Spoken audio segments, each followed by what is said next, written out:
नमस्कार दोस्तों, BK education में आपका स्वागत है। चलिए तो क्लास को स्टार्ट करते हैं। आज हम एचएचएम आपका नया सब्जेक्ट लेकर आए हैं, जो कि कई दिनों से ये आप लोग की डिमांड पर था कि सर इसको चलाइए चलाइए चलाइए, जल्दी से चलाइए। तो आज हम लेकर आए हैं। अब आपको डेली 1 या 2 वीडियो मिल जाएगी हमारे प्लेलिस्ट में, ठीक है। तो ये प्लेलिस्ट में आप रिसेंट अपलोडेड में जब आप देखेंगे वहाँ पर भी आपको दिखेगा, ठीक है, वीडियो सेक्शन में। तो आप वीडियो को देख लीजिएगा। आज क्लास फर्स्ट ये है, क्लास सेकंड। तो हम स्टार्टिंग से नहीं वीडियो लेकर आ रहे हैं चैप्टर वाइज, ठीक है। इसमें हम चैप्टर डायरेक्टली 9वें चैप्टर का लेकर आए हुए हैं, ठीक है। अच्छा, डायरेक्टली 9वें चैप्टर का आप लोग सोच रहे हैं सर क्यों 9वें चैप्टर का डायरेक्टली लेकर आ गए हैं। तो देखिए, इसलिए कि हम ये चाहते हैं कि जो क्वेश्चंस ज़्यादा पूछता है, बार बार क्वेश्चन पूछता है, हम पहले उन टॉपिकों को कवर कर लें, क्योंकि आपके पास टाइम नहीं है। और इसके लिए हमारे पास ऐसा मतलब इसके लिए टाइम स्पेशली मिल नहीं पाया था, और मैं काफ़ी इसको देर से लेके आया, क्योंकि इसमें हमको थोड़ा सब्जेक्ट में थोड़ा बहुत प्रॉब्लम होती है। बट हम पूरा इसको प्रिपेयर करके आपको पढ़ाने की पूरी कोशिश करेंगे, ठीक है। चलिए, तो आप सबका सपोर्ट जो है रहेगा तो हम इस सब्जेक्ट को जल्दी से कवर कर लेंगे। स्टार्टिंग के जो है हो सकता है उसकी भी वीडियो बनेगी, अगर हम हो सकता है हमने पढ़ाया तो कोई और टीचर जो है बनाकर हमको दे देगा, हम बोल दिए हैं। तो 2-3 चैप्टर को वो बना देंगे, बाकी हम कवर कर देंगे। क्लियर। तो सभी वीडियोस आपको डेली 2-2 चैप्टर के मतलब ऐसे टॉपिक वाइज मिलते रहेंगे और आपका ये कंप्लीट हो जाएगा, ठीक है। अगर यदि आपको किसी को नोट्स चाहिए तो मैं बताया हूँ कि प्राइम मेंबरशिप ले लीजिए आप 199 रुपीज़ का हमारे व्हाट्सएप पर SMS करके। इससे फ़ायदा यह है आपका कि इसमें आपको ये चैप्टर जैसे आज ये कंप्लीट होगा, जैसे चैप्टर 9 कंप्लीट होगा उस पर अपलोड कर देंगे, ठीक है। पेड टेलीग्राम ग्रुप है, उसमें सभी नोट्स मैं अपलोड करता रहता हूं, और जैसे सब्जेक्ट कंप्लीट होता है उसको फिर एक बार पूरा कंपाइल करके अपलोड कर देता हूं, ठीक है। तो इसी तरह हर सब्जेक्ट के उसमें नोट्स हैं, तो आप ले सकते हो व्हाट्सअप करके। व्हाट्सअप नंबर इसी वीडियो के नीचे डिस्क्रिप्शन में मिल जाएगा और सबको भी पता है। क्लियर। चलिए, तो क्लास को स्टार्ट करते हैं, ठीक है। तो यहाँ पर हम लोग आज देखने वाले हैं हाइड्रोलिक मशीन चैप्टर नंबर 9, ठीक है। इसमें हमारा जो है आज हो हाइड्रोलिक पंप जो पहला टॉपिक है वो कवर करेंगे इस वीडियो में, ठीक है। ज़्यादा लंबी वीडियो नहीं होंगी, सभी हम पूरी कोशिश करेंगे कि इसको मैनेज कर चलेंगे। देखिए, रिकॉर्डेड क्लास इसलिए दे रहे हैं, इससे फ़ायदा ये है कि जल्दी जल्दी कवर हो जाएगा, नहीं तो क्या होता है उसमें SMS लोग करते हैं, टाइम लगता है, ठीक है। चलिए तो अब स्टार्ट करते हैं, ठीक। चलिए, तो अब यहाँ पर हम देखते हैं कि हमारा जो है हाइड्रोलिक मशीन मतलब होता क्या है कि ये द्रव चलित मशीनें होती हैं, ठीक है। जल चलित मशीन, जिसको क्या होता है कि भाई ये एक तरह से देखें तो पानी के उपयोग के लिए मतलब लिक्विड पानी ही होता है आपका, ठीक है, द्रव ही होता है। तो या तो फिर ऑयल वगैरह के लिए जो मशीनें हम यूज करते हैं, ठीक है, वही हमारा द्रव चलित मशीनें होती हैं। तो इनका इंट्रोडक्शन अगर देखें, वो मशीनें जिनमें द्रव ऊर्जा वाटर एनर्जी का उपयोग होता है, ठीक है, तो हाइड्रोलिक मशीन कहलाता है। क्लियर। तो हाइड्रोलिक मशीन होता क्या है कि वो मशीनें होंगी जिनमें द्रव ऊर्जा मतलब वाटर एनर्जी, ठीक है, जिसमें द्रव ऊर्जा का हम लोग उपयोग करते हैं, ठीक है, या उपयोग होता है, वो हमारा हाइड्रोलिक मशीन कहलाता है। और द्रव ऊर्जा क्या है, जैसे आप पानी को क्या करें कि पानी की जो है प्रेशर से किसी को जैसे रोटेट कराया जाता है, टरबाइन वगैरह, ठीक है, पंप वगैरह, पानी निकाला जाता है, ये सब क्या है आपका, ये सब इसमें वाटर एनर्जी का उपयोग कर लेते हैं हम लोग, ठीक है। तो वाटर एनर्जी का उपयोग होता है इसमें, और हाइड्रोलिक ये आपका तब मशीन कहा जाएगा जहां पर वाटर एनर्जी का उपयोग हो। क्लियर भाई, वही तो मशीन कहा जाएगा ये द्रव जो है आपका हाइड्रोलिक मशीन। क्लियर। यह निम्न प्रकार की होती हैं, जैसे कि आप देखेंगे पंप और टरबाइन। तो टरबाइन और पंप इसमें 2 प्रकार के मेनली आपके होते हैं, ठीक है। तो अब हम इसमें आप जो पढ़ने हैं आपको वो पंप पढ़ना है और टरबाइन पढ़ना है, और पंप में भी चुनिंदा पंप पढ़ना है। और मैं बता दूं, ये जो हाइड्रोलिक मशीन चैप्टर है इसमें केवल थ्योरी पढ़ना है, नो डेरिवेशन नो न्यूमेरिकल। हाँ, आपके सिलेबस में भी लिखा हो, मैंने देखा है, लिखा है no numerical and no derivation. तो आपको कोई भी फार्मूला वगैरह नहीं ध्यान देना है, केवल थ्योरी पढ़ना है और समझना है होता क्या है पंप या टरबाइन। क्लियर।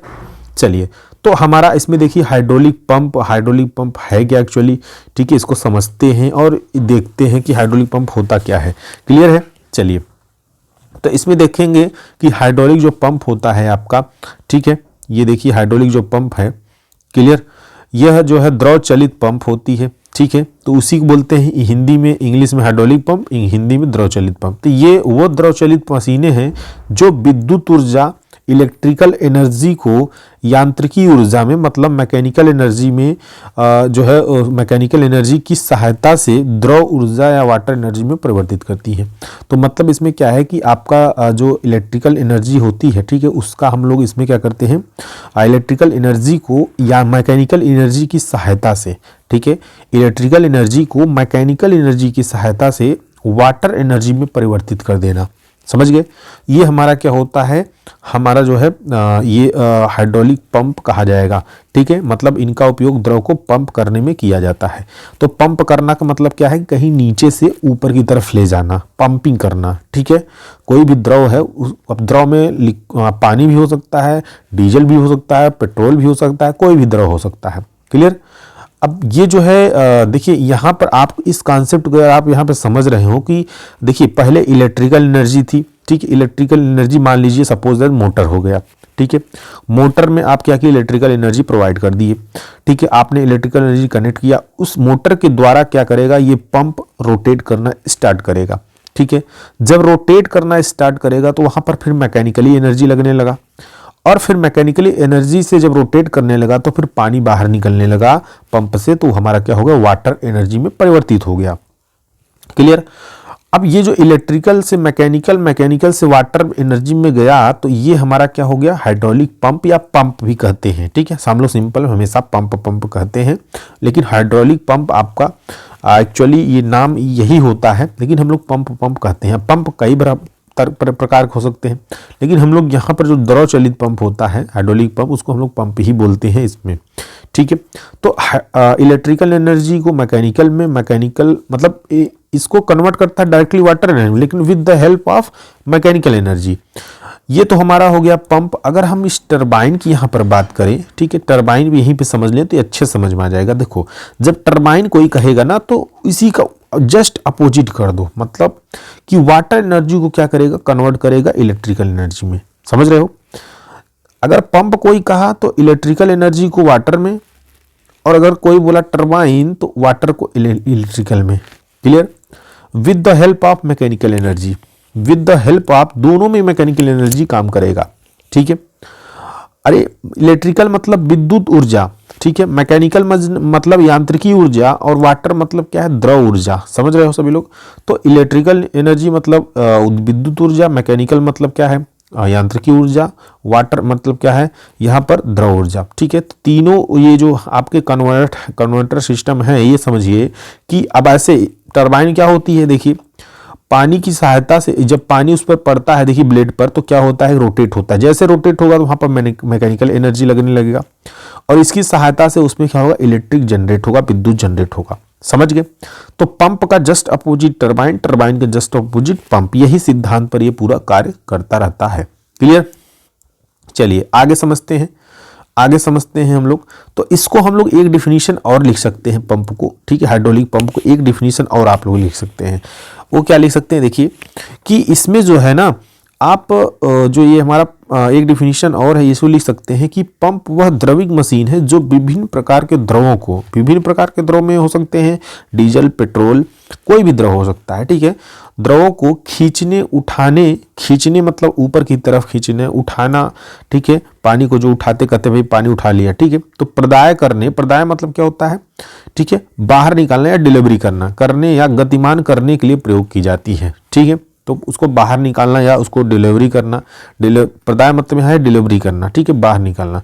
तो इसकी या पानी को आप गतिमान कर दिए, मतलब उसको जस्ट वो स्थिर था, आपने पंप चलाया और वो मूव करके पानी बाहर निकलने लगा, करने के लिए हम लोग प्रयोग करते हैं।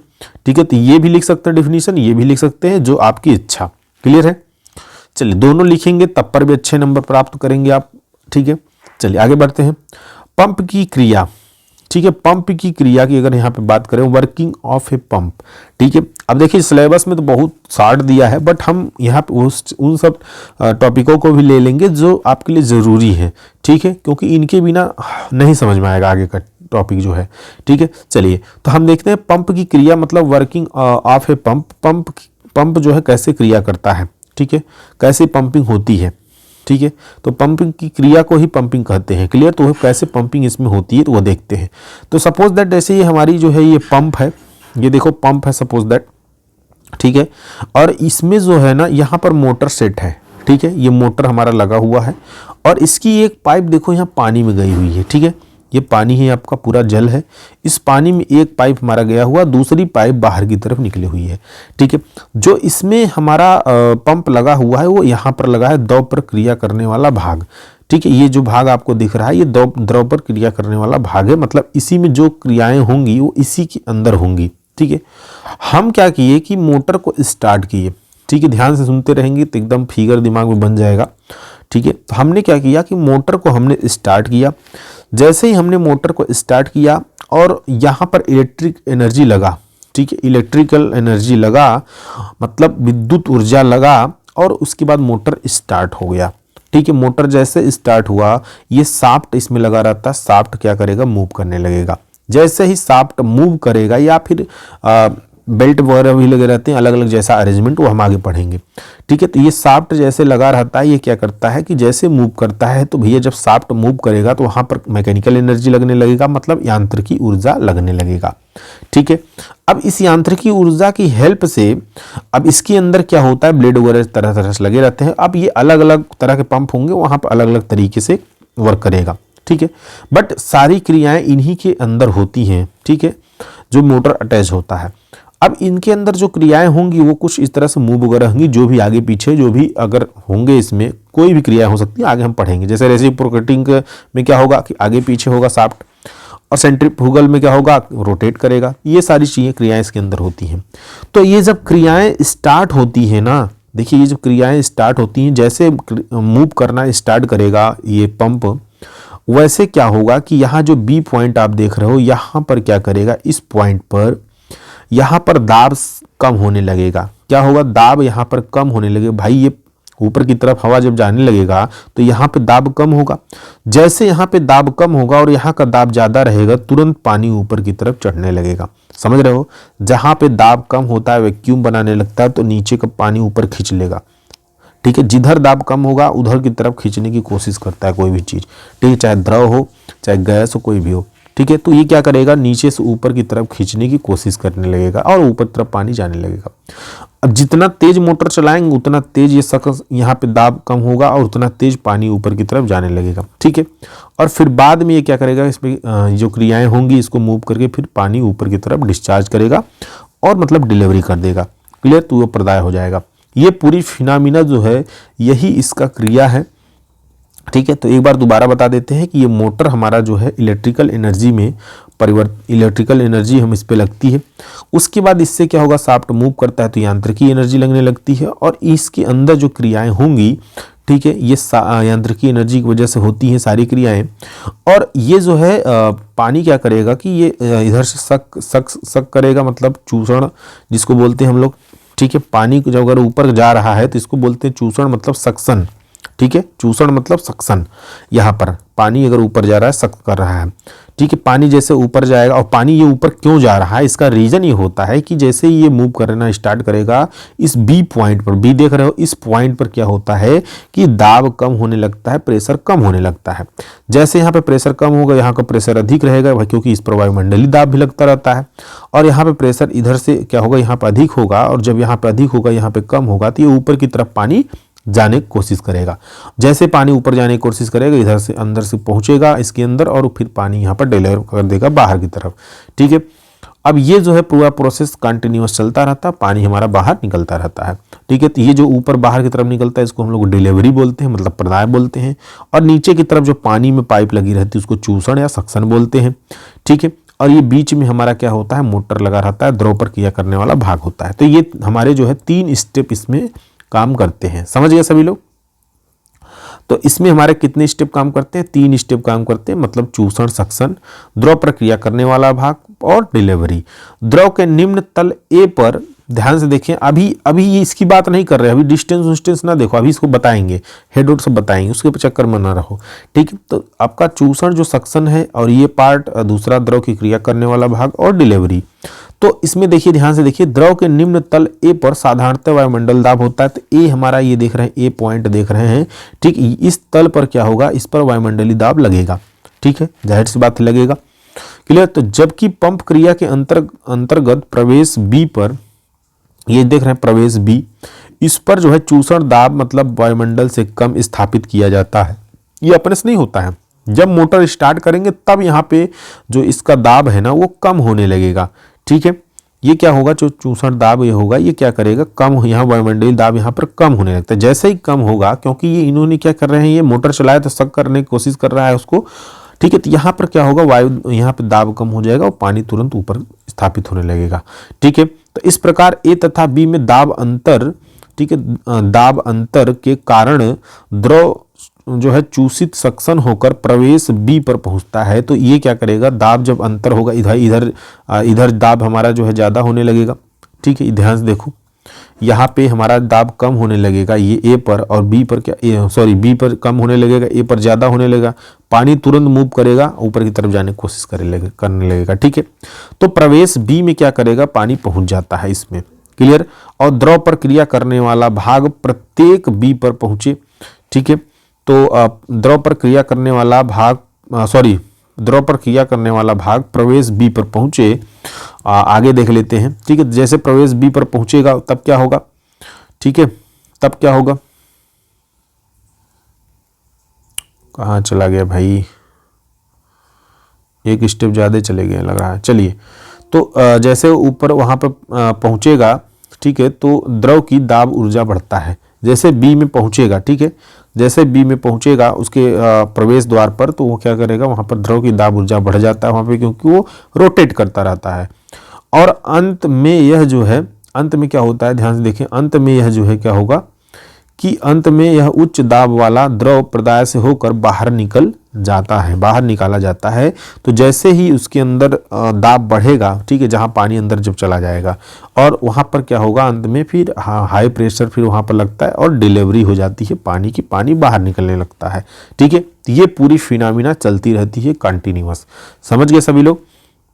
तो सबसे पहले क्या होगा कि हमारा जो है उसमें सक्शन होगा, और सक्शन किस वजह से होगा, क्योंकि उस पॉइंट पर जो हमारा पानी एंट्री करता है वहाँ पर दाब कम होने लगता है, और जैसे दाब कम होगा पानी ऊपर की तरफ जाएगा और पानी एंट्री कर जाएगा, ठीक है। एंट्री करने के बाद फिर अंदर का दाब बढ़ेगा, और जैसे बढ़ेगा पानी ऊपर डिलीवर हो जाएगा। तो ये पूरी 3 स्टेप्स में क्रियाएं आपकी पूरी होती हैं, ठीक है। अच्छा, हेड की बात कर लेते हैं। तो यहाँ पर suction head, delivery head and static head, ठीक है। Suction head, delivery head and delivery head and static head. तो पिछले फिगर में चलते हैं, ठीक है, पिछले फिगर में चलते हैं, वहीं पर समझ लेते हैं। तो ये डिफिनीशंस आपका ये जो है समझ में आ जाएगा, क्लियर। चलिए, अब हम लोग यहाँ पर देखेंगे हेड, ठीक है, यहीं पर फिगर में ही देख लेते हैं तो एकदम अच्छे से क्लियर हो जाएगा, ठीक है। ये देखिए, ये जो है आपका ये जो फिगर है ना, ये देख रहे हैं आप लोग फिगर, ठीक है। ये फिगर देखिए आपका, ये जो है, जो ये हेड है ना, हेड की बात मतलब ऊंचाई जो होती है उसकी बात यहाँ पर हो रही है, ठीक है। देखिए यहाँ पर जब आप ये जो सेंटर होता है जहाँ पे पानी क्रियाएं करती हैं, जिस पर शाफ्ट रहता है, तो यहाँ से हम लोग लेते हैं, यहाँ से ऊपर से नहीं लेंगे, यहाँ नीचे से नहीं लेंगे। जो आपका पंप कार्य करेगा उसके शाफ्ट से लेंगे। शाफ्ट मतलब समझ रहे हो, सोम आप लोग पढ़ रहे होंगे अब। अच्छा, अभी तो सोम में आपके है नहीं, सिविल में शाफ्ट तो हटा दिया, ठीक है। देखो, शाफ्ट वो होता है कि जिस पर आपका रोटेट करता है मोटर, ठीक है, जिस धुरे पर जो है, धुरे के तो ही बोलते हैं ना, तो जिस पर आपका मोटर रोटेट करता है, जिस अक्ष पर, उस पर हमारा एक शाफ्ट लगा होता है लोहे का, ठीक है। तो इस पर, जिस पर रोटेट करेगा उसके शाफ्ट से लेकर ऊपर तक की दूरी जहां पर डिलीवर हो रही है पाइप की, ठीक है, उसको बोलते हैं हम लोग जो है एसडी, मतलब कि आपका जो है ये जो है हाँ, एक जो है आपका ये डिलीवरी हेड हो जाएगा, ठीक है, ये डिलीवरी हेड हो जाएगा। और इसके सेंटर से, मतलब इसके सेंटर से यहाँ से और यहाँ से नीचे जो वाटर लेवल होगा, ठीक है, जहाँ से पानी खींच रहा है, अंदर पाइप से नहीं मतलब है, यहाँ पे पाइप से यहाँ मतलब नहीं है अब, ठीक है। यहाँ पर पाइप से मतलब था, बट यहाँ पे पाइप से मतलब नहीं है। यहाँ पर मतलब है आपका जो लेवल है पानी का, ठीक है, यहाँ से और यहाँ तक का जो हाइट होगा, ठीक है, जो ऊंचाई होगी, वो आपका सक्शन हेड कहा जाएगा, ठीक है। अब इसमें स्टैटिक हेड क्या होगा, तो इन दोनों को जब ऐड कर दो, ठीक है, H D plus H S करेंगे तो इसको हम लोग बोलते हैं स्थैतिक हेड, या ठीक है स्टैटिक हेड, सॉरी स्थैतिक जो है आपका हेड होगा, मतलब स्टैटिक हेड होगा, समझ गए, शीर्ष स्थैतिकी शीर्ष होता है। क्लियर। चलिए, तो ये था आपका पूरा ये कॉन्सेप्ट एकदम, ठीक है। इसके बेसिस पे ही न्यूमेरिकल वगैरह भी आते हैं, आपके एग्जाम में नहीं आते हैं, बट आप जब तैयारी वगैरह करोगे तो वहाँ पर पढ़ना पड़ेगा इसको अच्छे से, ठीक है, क्योंकि इससे न्यूमेरिकल्स वगैरह बनते हैं, ठीक। तो यही हमने यहाँ पर बताया है, ठीक है, कि जिस गहराई से जो है पंप को द्रव खींचना होता है, उस पंप का चूसण शीर्ष सक्शन कहते हैं, ठीक है। इसे हम एचएस द्वारा प्रदर्शित करते हैं। तो जहां पर जिस गहराई से पानी खींचना है उसी को हम लोग क्या बोलेंगे, चूसण बोलते हैं, ठीक है। चलिए, पंप के निकास मतलब आउटलेट या प्रदाय या डिलीवरी सिरे पर द्रव का जितना शीर्ष उपलब्ध होता है, ठीक है, तो जहां पर पानी डिलीवर हो रहा है, पानी निकल रहा है, वहां से लेकर आप पंप के जो सेंटर है वहां तक की हाइट क्या करेंगे, वो आपका डिलीवरी हाइट कहा जाएगा। तो जितना शीर्ष उपलब्ध होता है उसे पंप का प्रदाय शीर्ष या डिलीवरी हेड कहते हैं। इसे एचडी से प्रदर्शित करते हैं, ठीक है। तो एचडी से ये प्रदर्शित किया जाता है, ये एचएस से प्रदर्शित किया जाता है। यदि आप एचएस प्लस एचडी करते हैं तो पंप आपका जो है स्थितिज शीर्ष मतलब स्टैटिक हेड कहा जाएगा। तो जब कभी भी क्वेश्चन अगर कहीं पूछ लिया, मान लो आगे चल के तैयारी में, यहाँ तो पूरा डिटेल्स पूछेगा जब भी पूछेगा, ठीक है, तो वहां पर आपको स्टैटिक हेड कहा जाएगा। क्लियर। चलिए, तो अब पंपों को उपयोग देख लेते हैं। तो भैया आपका सबसे इंपॉर्टेंट हाईलाइटेड अभी हम बता देंगे इसमें, ठीक है, अभी वीडियो में बने रहे, आप देखते रहें, तो हम अभी लास्ट में बता देंगे इस टॉपिक से क्वेश्चन कैसे पूछता है, ठीक है। तो पंपों के उपयोग हम देखते हैं, ठीक है। तो लिखिए यहाँ पर देख लीजिए यूजेज ऑफ पंप, ठीक है। तो द्रव चलित पंपों की उपयोगिता के अनेक क्षेत्र हैं, तो अलग अलग जगह पर इनका यूज है, ठीक है।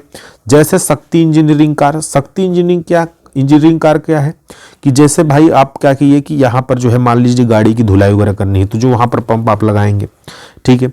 या फिर आप पानी वगैरह मान लीजिए जो आप तेल वगैरह निकालने के लिए, तो ये सब क्या है आपका शक्ति इंजीनियरिंग कार्यों के लिए किया जाता है।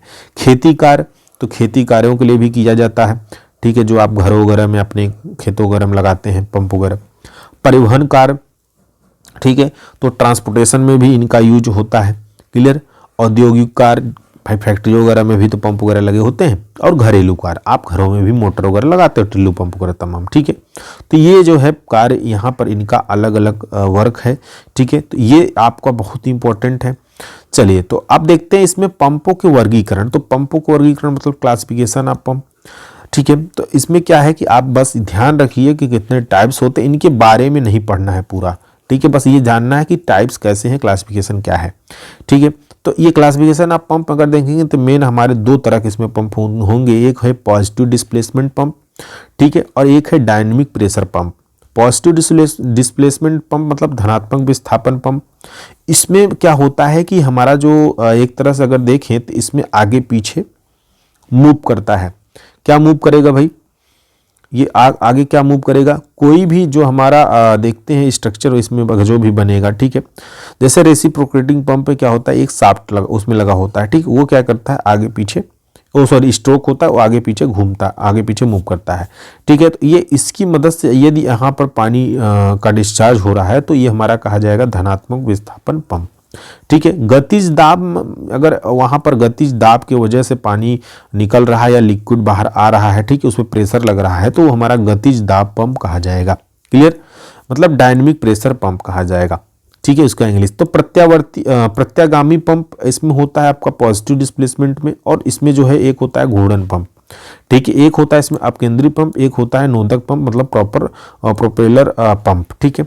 तो इतने पंप होते हैं, लेकिन इतने पंपों में जब कभी भी पूछेगा तभी आपको क्लासिफिकेशन लिखना है, नहीं अदरवाइज वहाँ पे कुछ ऐसा काम नहीं करना है जो ना पूछे, ठीक है। वैसे कभी पूछा नहीं है आज तक, आपसे आज तक क्या पूछा वो भी बात करेंगे, ठीक है।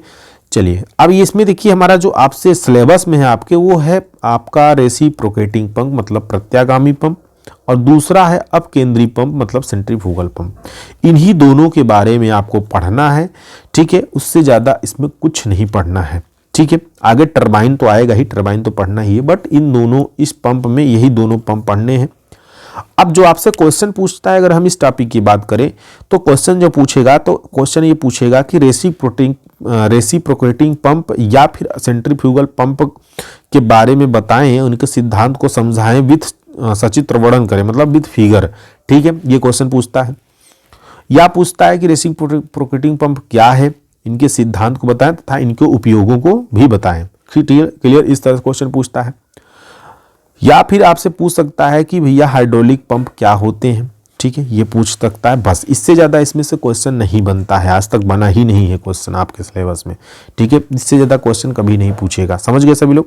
चलिए, तो अब हम लोग नेक्स्ट क्लास देखेंगे। तो नेक्स्ट क्लास आपको मिल जाएगा वीडियो में कहीं भी प्लेलिस्ट में। ठीक है, वहाँ से क्लास सेकंड देखेंगे, उसमें हम लोग रेसिप्रोकेटिंग पंप देखेंगे। ठीक है, तो एक रेसिप्रोकेटिंग पंप का वीडियो रहेगा, एक सेंट्रीफ्यूगल पंप का वीडियो मिल जाएगा। चलिए, तो ओके, बाय बाय सभी लोग को।